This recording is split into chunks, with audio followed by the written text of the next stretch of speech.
Indians manual के दीवाने हैं और स्कोडा क्या रिझा पाएगी अपनी मैनुअल काइलैक के थ्रू इंडियन कंज्यूमर्स को, यही जानने की कोशिश है इस वीडियो के साथ। मैं हूं आपका होस्ट अमित और आप देख रहे हैं आस्क कार गुरु। पहले बात करते हैं इस कार के एक डिज़ाइन एस्पेक्ट की तरफ, क्या फीचर्स के साथ आती है, फिर आपके साथ बात करूंगा यह चलाने में कैसी है और कितना देती है। हाँ, शुरुआत यहाँ पर आपको DRLs और इंडिकेटर मिलते हैं। ठीक नीचे LED headlamp, black out grill है, ऊपर स्कोडा की बैजिंग और नीचे एक्चुअल ग्रिल है जिस पर एक और टोन भी आपको मिल जाता है। अफसोस की बात यह है कि रेडार वाले कोई फीचर्स नहीं मिलते क्योंकि यह एडास के किसी भी लेवल के साथ नहीं आती है, जबकि इस सेगमेंट में एडास कॉमन होता जा रहा है। यहाँ पर आपको 17 इंच के अलॉय व्हील्स मिलते हैं 205/55 प्रोफाइल के टायरों के साथ, 189 mm की ग्राउंड क्लियरेंस, बड़ी सी ब्लैक कलर की क्लैडिंग, ग्लास एरिया भी ठीक है। ऊपर आपको ब्लैक कलर की रूफ रेल और एक सनरूफ भी मिल जाती है ठीक साइज की। रियर प्रोफाइल की बात की जाए तो shark fin antenna, defogger, wiper, high mount stop lamp और वॉशर जेट मौजूद है। छोटी सी साइज का ही टेल लैंप है। यहाँ पर कोई कनेक्टिंग फीचर्स नहीं दे रखे गए, लेकिन ब्लैक कलर की एक स्ट्रिप दी गई, इस पर स्कोडा की बैजिंग। यहाँ पर एक कैमरा मिलता है और पीछे पार्किंग सेंसर्स मौजूद है रिफ्लेक्टर के साथ, और काइलैक की बैजिंग मिल जाती है आपको। 446 लीटर का बूट स्पेस, जिसमें कि आप 3 मीडियम साइज के सूटकेस 2 बड़े बैग के साथ कैरी कर सकते हैं, और स्पेयर व्हील भी नीचे मौजूद है। यानी एक फैमिली आउटिंग के लिए रियली जगह है और वेल कवर्ड भी है। पकड़ने के लिए ग्रैब हैंडल भी दे रखा गया है। मैनुअल वाले हमेशा ये कहते हैं कि मैनुअल में ही असली ड्राइविंग का मज़ा है, मगर क्या यह बात उतनी ही सही स्कोडा के साथ भी है? क्योंकि वह मैनुअल में ही कम बिकती है, ऑटोमेटिक में ज़्यादा बिकती है। तो पहले इस कार के थोड़े बहुत इंपॉर्टेंट एस्पेक्ट समझते हैं, फिर बात करते हैं क्या है मैनुअल का मज़ा। इधर आपको स्टीयरिंग व्हील मिलती है, लेदर रैप्ड है। इस साइड आपको कंट्रोल्स के ऑप्शन मिलते हैं। इस तरफ आपको टेलीफोनी और वॉल्यूम कंट्रोल के ऑप्शंस मिलते हैं। पीछे कोई पैडल शिफ्टर नहीं है क्योंकि यह मैनुअल है, जबकि ऑटोमेटिक में आपको पैडल शिफ्टर्स मिलते हैं। इस तरफ लाइट के बटन्स मिलते हैं और इस तरफ आपको वाइपर के कंट्रोल्स दे रखे गए हैं। इनके अलावा आपको क्रूज के ऑप्शंस भी यहीं पर मिलते हैं। अब बात करूँ आपसे इसके म्यूजिक सिस्टम की, 10.25 इंच का म्यूजिक सिस्टम अच्छा है, देखने में भी अच्छा है। Wireless, Android auto, Apple CarPlay दोनों को ही सपोर्ट करता है, और इसका डिस्प्ले भी अच्छा है और साउंड क्वालिटी भी ठीक है, मतलब कंप्लेंट उसके साथ नहीं है।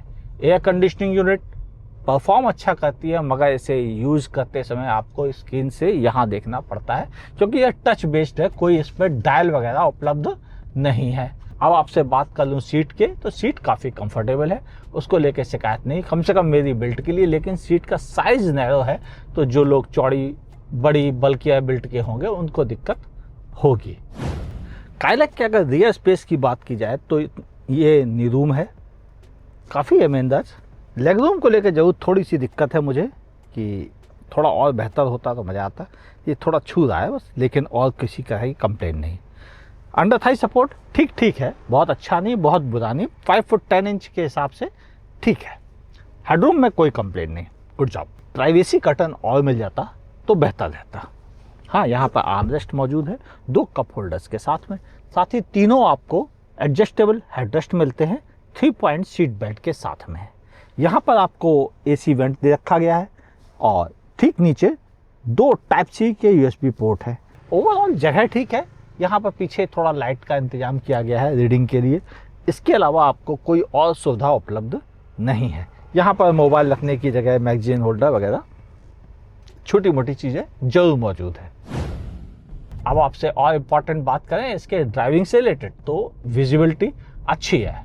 थोड़ा सा हिस्सा इससे जरूर डिस्टर्ब है, लेकिन बहुत मामूली सा है, ज़्यादा नहीं। OIVM साइज़ में बहुत ज़्यादा बड़े नहीं है, लेकिन पीछे का व्यू आपको मिल जाता है, उसको लेके कंप्लेन नहीं है। हाँ, इसमें कोई ब्लिंकर्स, एडास वगैरह वाले फीचर्स चूँकि इस पूरी कार में नहीं आते हैं, तो इसमें भी मौजूद नहीं है। अब आपसे बात कर लूँ मैं एर्गोनॉमिक वाइज, तो सब कुछ वेल सॉर्टेड है। केवल ये टच वाले बटन होने की वजह से 8 आउट ऑफ 10। राइड क्वालिटी बहुत अच्छी, कोई कंप्लेन नहीं, 8 आउट ऑफ 10। रही बात हैंडलिंग की, तो हाँ, वहाँ पर एक बड़ी दिक्कत है, वो दिक्कत है इसके स्टीयरिंग फीडबैक से रिलेटेड, और शायद मैं उसको दूंगा 8 आउट ऑफ 10। लेकिन स्टीयरिंग फीडबैक बहुत ही लाइट, आप अच्छी स्पीड में चलते हैं तब भी यह लाइट ही बना रहता है। नतीजा आपको कॉन्फिडेंस नहीं आता है तेज स्पीड में चलने का, और 7 आउट ऑफ 10 ये इसका सबसे बड़ा माइनस पॉइंट है। एक और माइनस पॉइंट है जिसके बारे में जिक्र करना जरूरी है, वो है इसका ब्रेकिंग। इसका ब्रेकिंग अभी भी इम्प्रूव नहीं हुआ है, जबकि जब गाड़ी मैंने कैमोफ्लेज वर्जन में चलाई थी तब ब्रेक्स बहुत अच्छे थे, लेकिन अब जब मैं इसे चला रहा हूँ तो प्रैक्टिकली यह उतने अच्छे ब्रेक्स नहीं है। नॉर्मली ब्रेक के बारे में बातें तभी होती हैं जब ब्रेक या तो एक्स्ट्रा ऑर्डिनरी अच्छे हो या वो अंडर परफॉर्म कर रहे हों। अब दूसरी बड़ी बात की जाए, वो है इसका इंजन। हाँ, 3 cylinder 1 litre TSI 6 speed manual के साथ और 115 PS की पावर, लेकिन 1750 RPM पे पीक पे पहुंचता है इसका 178 Nm का टॉर्क। यानी चलाने में टॉर्क ही इसको रियली दमदार बनाता है। लेकिन कितना, ड्राइव में बात करते हैं। ये 1 लीटर का 3 सिलेंडर इंजन वैसे बहुत ज़्यादा नॉइज नहीं करता है, ऑटोमेटिक में तो बिल्कुल परेशान नहीं करता। मैनुअल में जरूर हमने देखा जब कभी थोड़ा ज़्यादा रैव कर लेते हैं तो यह थोड़ा सुनाई दे आता है, ऑटोमेटिक में वो भी दिक्कत नहीं है। पावर कोई प्रॉब्लम नहीं, 178 Nm का टॉर्क बहुत ज़्यादा होता है डे टू डे लाइफ के लिए और हाईवे पे ओवरटेक करने के लिए, तो वहाँ पर आपको कंप्लेंट इसके साथ बिल्कुल भी नहीं होगी। यानी आपको यह इंजन बिल्कुल परेशान नहीं करेगा। लेकिन गियरबॉक्स क्लच अभी भी इसका बहुत टाइट है, इतना टाइट कि मुझे ज़्यादा चलाने का मौका ना मिलने के बावजूद भी मुझे नी पर इसका असर फील होने लगा है।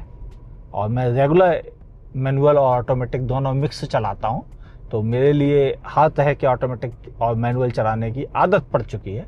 और यहाँ पर मुझे ज़्यादा फील इसीलिए हो रहा है क्योंकि ये नॉर्मल जितने भी मैनुअल होते हैं क्लच वाले, वो इतना हार्ड नहीं होते जितना ये है।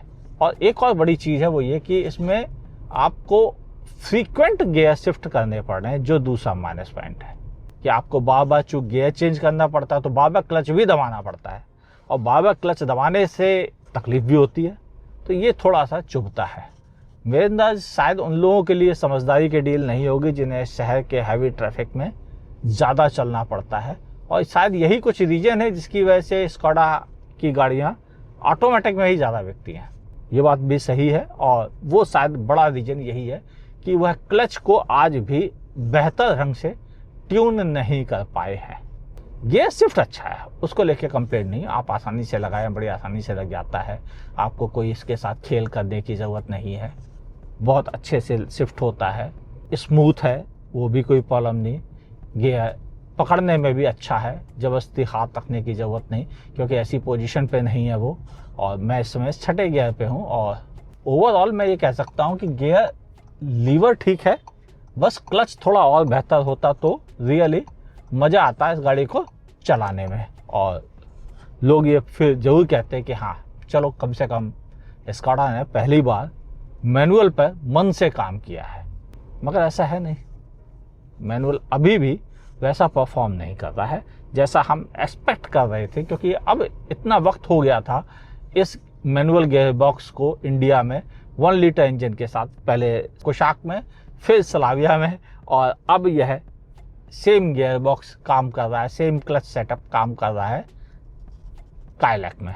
तो अगर ये बिल्कुल वैसे ही काम करता तो इससे अच्छी क्या बात होती है। लगे हाथ आपसे बात कर लूँ एवरेज की, क्योंकि मैनुअल खरीदने वाले एवरेज पर गौर ना करें, ऐसा हो नहीं सकता।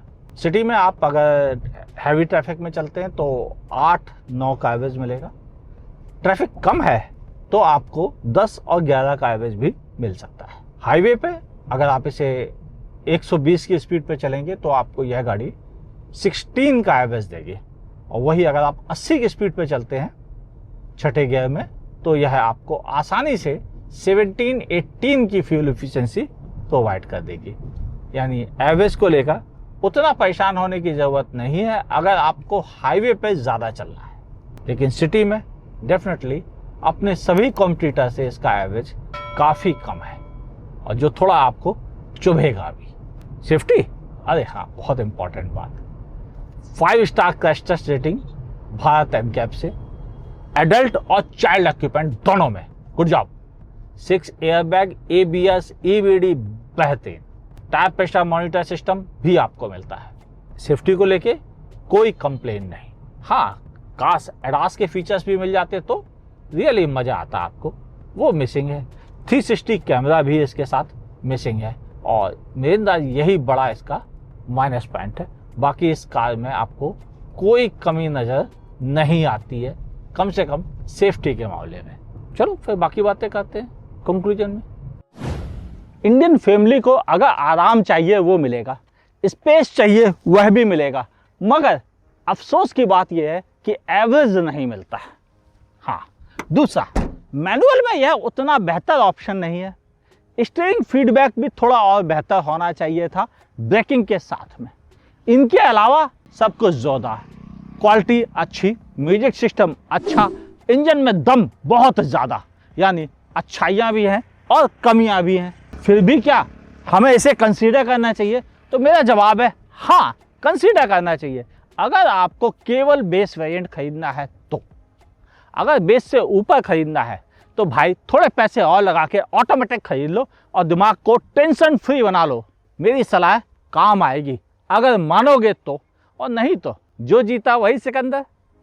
ये इन्फॉर्मेशन कैसी लगी लिखिएगा नीचे कमेंट सेक्शन में। वीडियो अच्छा लगा हो तो लाइक करने में संकोच मत कीजिएगा, नहीं पसंद आए तो डिसलाइक करने में भी संकोच मत कीजिएगा। यूट्यूब पे देखे तो लाइक शेयर सब्सक्राइब कीजिए और फेसबुक पे देखे तो लाइक और फॉलो कीजिए। बस इतने से काम हो जाता है।